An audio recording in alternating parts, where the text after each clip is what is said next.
हाँ तो देखो, नीट का पेपर हो गया आज कल हो गया नीट का पेपर, ठीक है।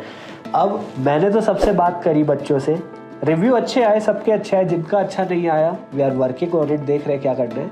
आपकी जो जूनियर थी, ठीक है, उसने आपको कुछ तो बताया होगा पेपर क्या गया, कैसा गया, भैया से आया कि नहीं आया, मेंटरशिप से आया कि नहीं आया, वो छोड़ो, वो सेकेंडरी है। मेरे को ये बताओ सिलेक्शन का क्या लग रहा है, होगा?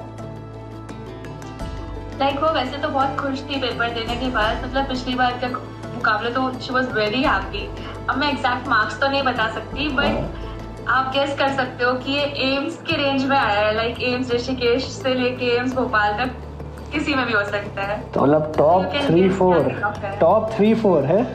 हाँ, अच्छी लगी क्योंकि मैं बहुत ज्यादा पैनिक मोड में आ गई थी। हमेशा से मेरे को था कि नहीं, मेरे को 720 लाने हैं, मुझे अच्छे मार्क्स स्कोर करने हैं, टॉप कॉलेजेस में एडमिशन चाहिए। हाय ध्वनि, आदित्य जोशी है।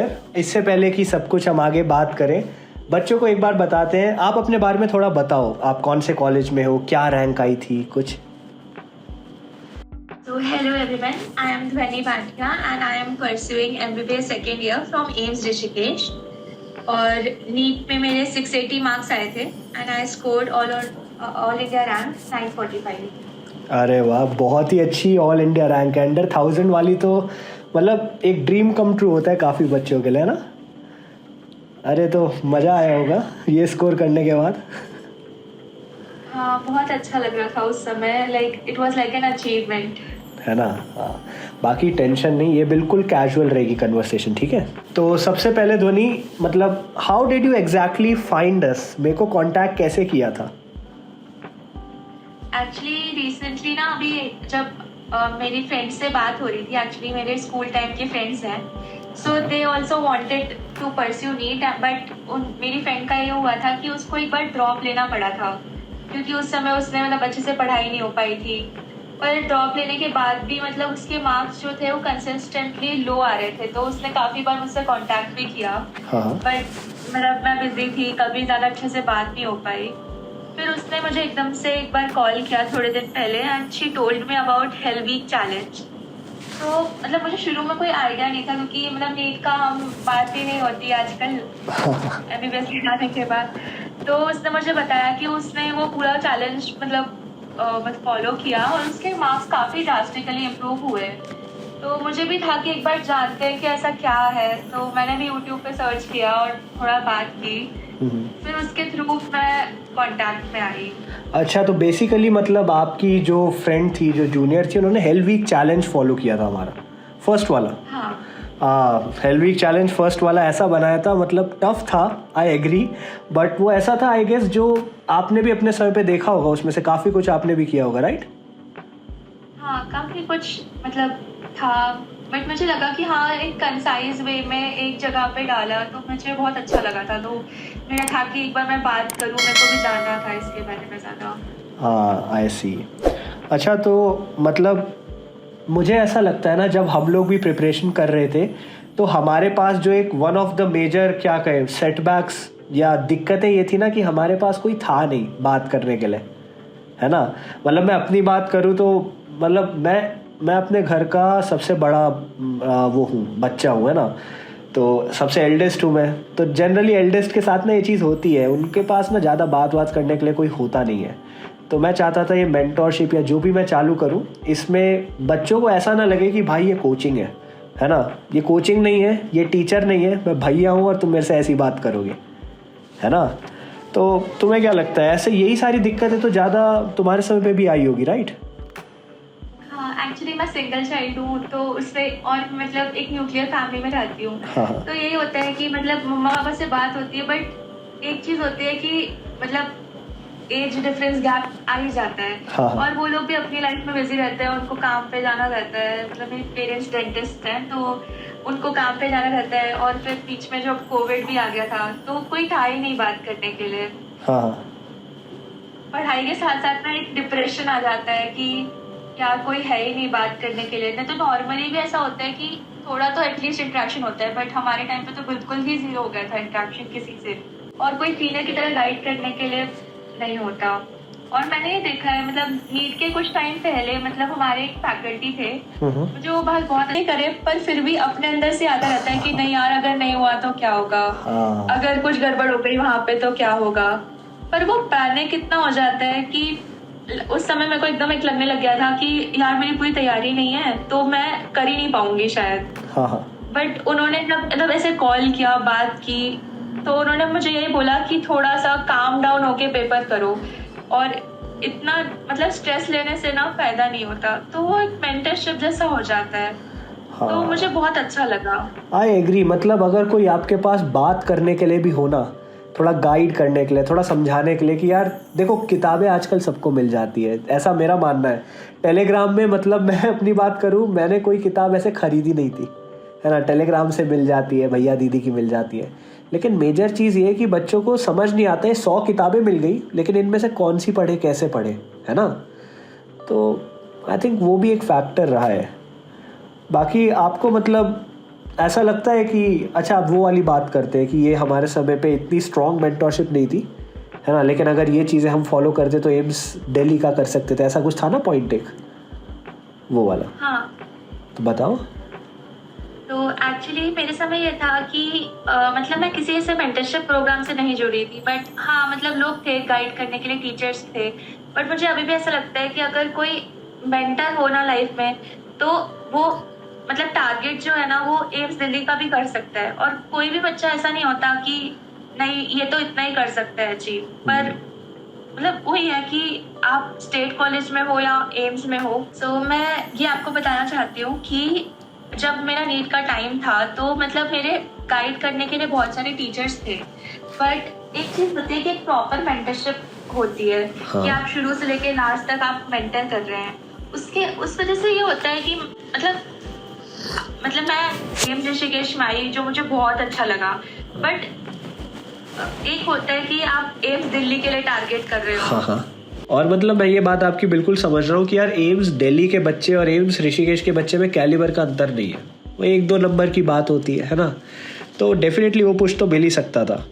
बाकी हर बच्चे के पास ना एक पोटेंशियल होता है, ऐसा मैं मानता हूँ, हर बच्चे के पास पोटेंशियल है। तो इसलिए मेंटरशिप में जो हमने बच्चे लिए थे वो हमने यही ट्राई किया था कि यार जो गरीब हैं, जिनके पास नहीं है पैसा, ठीक है, क्योंकि भाई कोचिंग मैंने तो जैसे कभी कोचिंग नहीं ली, लेकिन काफ़ी सारे लोगों ने कोचिंग ली, तो मैंने देखा उनका कि यार बड़ी बड़ी जो कोचिंग वाले हैं वो 1.5 लाख 2 लाख रुपए तक ले लेते हैं साल के, है ना। 1-1.5 लाख तो रहता ही है उनका, तो हर कोई उसे अफोर्ड नहीं कर सकता था। तो हमने ट्राई किया था कि मेजॉरिटी बच्चे जो होंगे वो हम फ्री में पढ़ाएंगे, and we will try our best to prove कि भाई जो बच्चे ने हमें 100 नंबर पे जोड़ा, लिटरली मतलब आज मैं एक बच्चे से बात कर रहा था, उसका जो फर्स्ट मॉक टेस्ट में स्कोर था, फर्स्ट नीट में स्कोर था, ड्रॉपर है वो, उसके 60 मार्क्स थे नीट में, 60।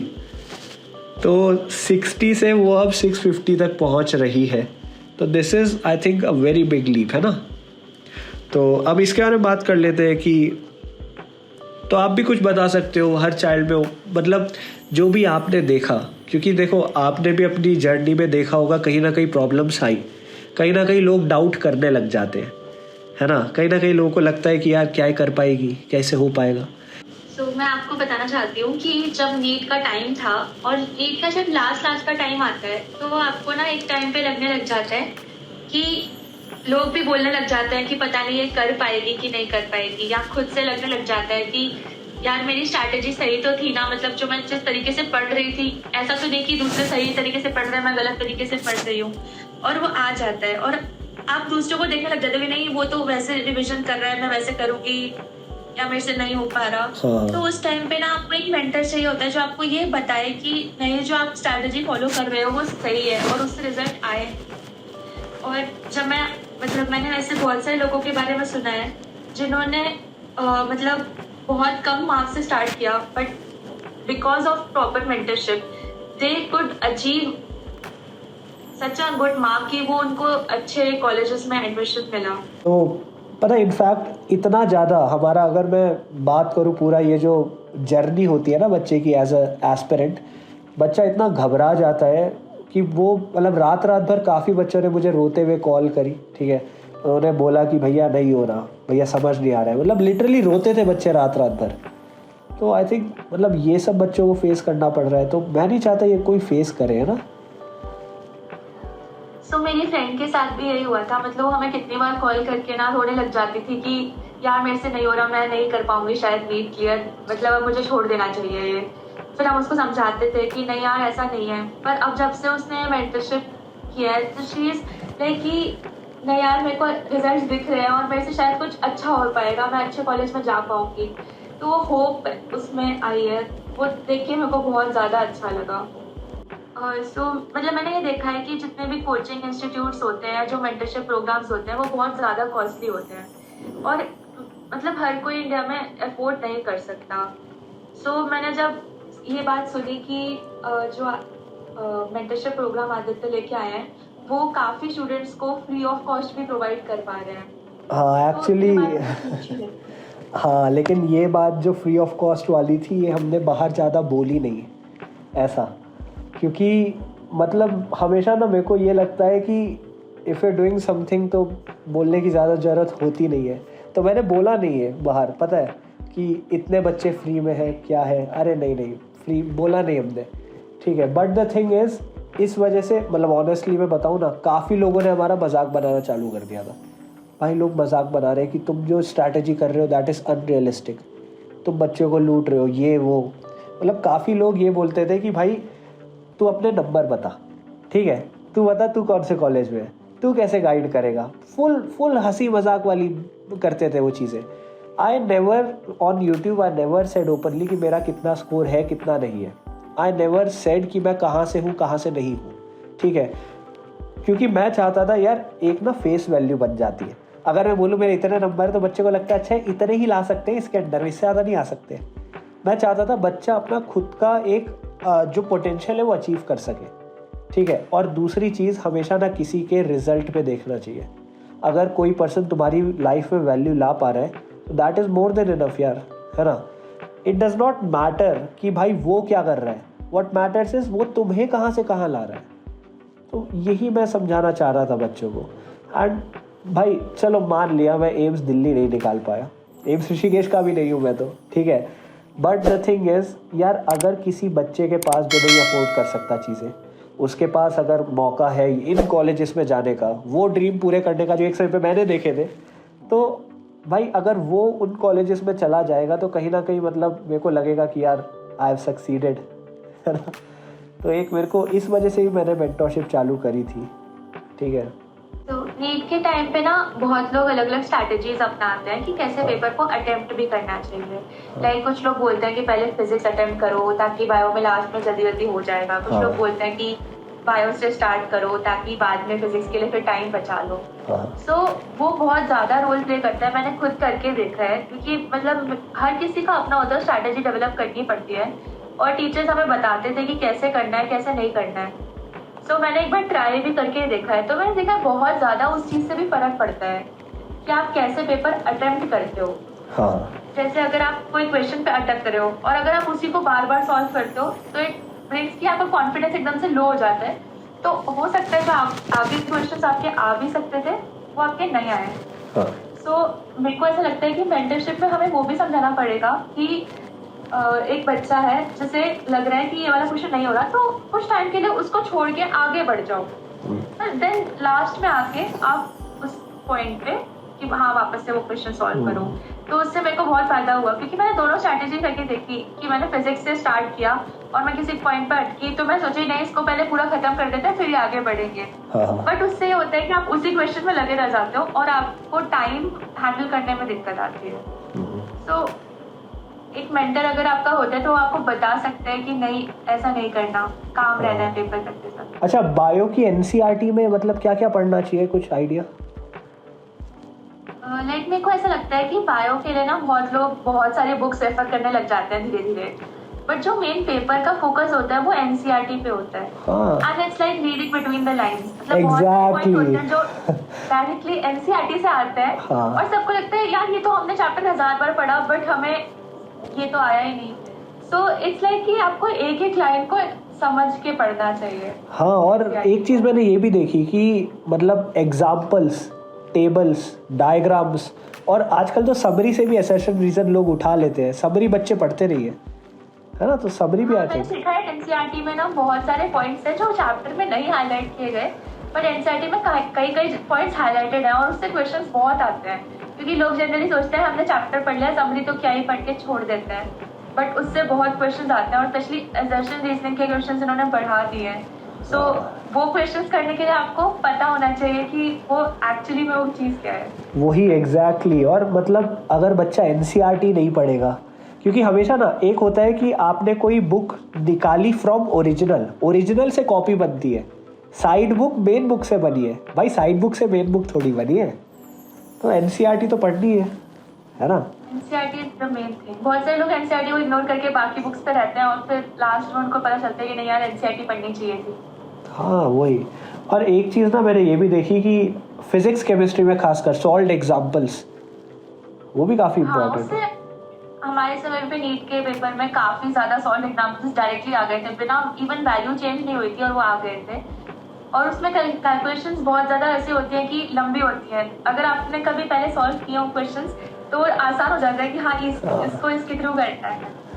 हाँ तो उससे वही। बहुत फर्क पड़ता है। हाँ, और इसलिए जब मेंटरशिप हमने करी थी ना, तो फर्स्ट डे जो मेंटरशिप का पहला हमने उनको बोला था टास्क ऑफ द डे, वो यही था कि भाई फिजिक्स के सॉल्व्ड एग्जाम्पल करो।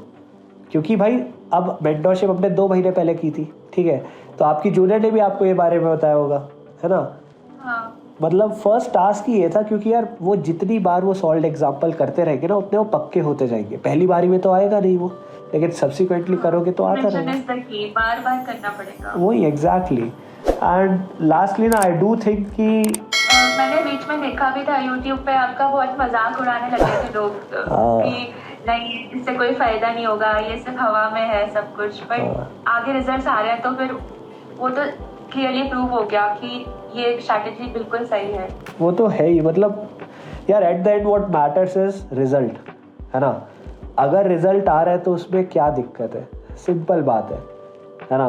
देखो मैंने बच्चे को हमेशा ये बोला कि I am your mentor, I am your teacher, I am your बड़ा भाई, you can discuss anything with me, लेकिन यार मैं जो तुम्हें स्ट्रैटेजी बता रहा हूँ वो भाई थॉरो रिसर्च के बाद बनाई है। तो मैंने एक्चुअली आपका यूट्यूब पे वीडियोस जब देखे थे तो उसमें मैंने देखा था कि आपने कुछ मेन टॉपिक्स भी बताए थे फिजिक्स और केमिस्ट्री में क्या करना है।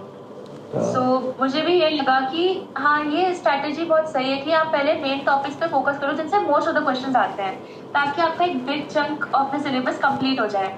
फिर उसके बाद जिससे बहुत रेयरली क्वेश्चंस आते हैं आपको लगेगा कि नहीं मेन तो हो गया है, अब बस हाँ थोड़ा सा ही बचा। हाँ, क्योंकि अगर आप ऐसे लाइन बाय लाइन करने लग जाते हैं तो आपका कई मेन टॉपिक्स फिर बार के लिए छूट जाते हैं।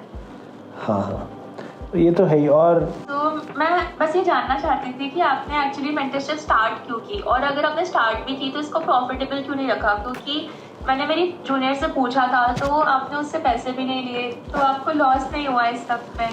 हाँ एक्चुअली द थिंग इज यार हमने मेजॉरिटी अप्रॉक्सीमेटली 70-75% के आसपास जो बच्चे थे हमारे, वो हमने फ्री में पढ़ाए थे, ठीक है। बाकी जो बच्चे थे उनको बहुत बहुत कम प्राइजेस में पढ़ाया था, एंड दैट वाज बिकॉज मैं नहीं चाहता था। अब देखो बात ऐसी है, मेरा लॉस में आना इज सेपरेट, बट वही अगर किसी बच्चे के अंदर पोटेंशियल है, ठीक है, लेकिन वो सिर्फ फाइनेंशियल रीजंस की वजह से नहीं कर पा रहा है, that is not worth it.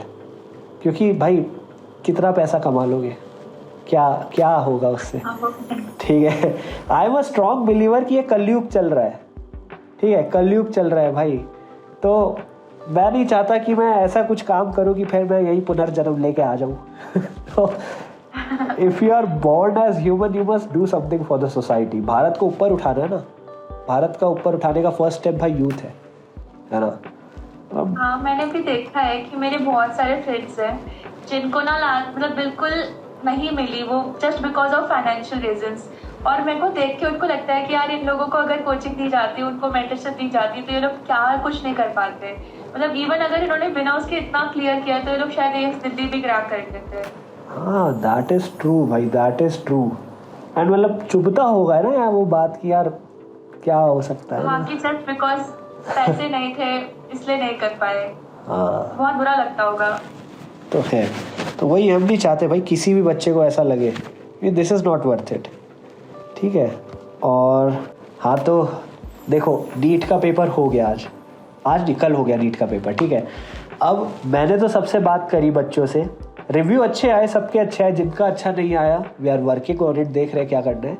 आपकी जो जूनियर थी, ठीक है, उसने आपको कुछ तो बताया होगा पेपर क्या गया, कैसा गया, भैया से आया कि नहीं आया, मेंटरशिप से आया कि नहीं आया, वो छोड़ो, वो सेकेंडरी है। मेरे को ये बताओ सिलेक्शन का क्या लग रहा है, होगा? लाइक वो वैसे तो बहुत खुश थी पेपर देने के बाद, मतलब पिछली बार के मुकाबले तो शी वॉज वेरी हैप्पी। अब मैं एग्जैक्ट मार्क्स तो नहीं बता सकती, बट आप गेस कर सकते हो कि ये एम्स के रेंज में आया है, लाइक एम्स ऋषिकेश से लेके एम्स भोपाल तक किसी में भी हो सकता है। तो मतलब टॉप 3-4 है। तो मतलब she was very happy with the results. तो भाई मतलब अभी खाली पेपर दे के आई है और ये है, तो रिजल्ट आने पे फिर तो पार्टी।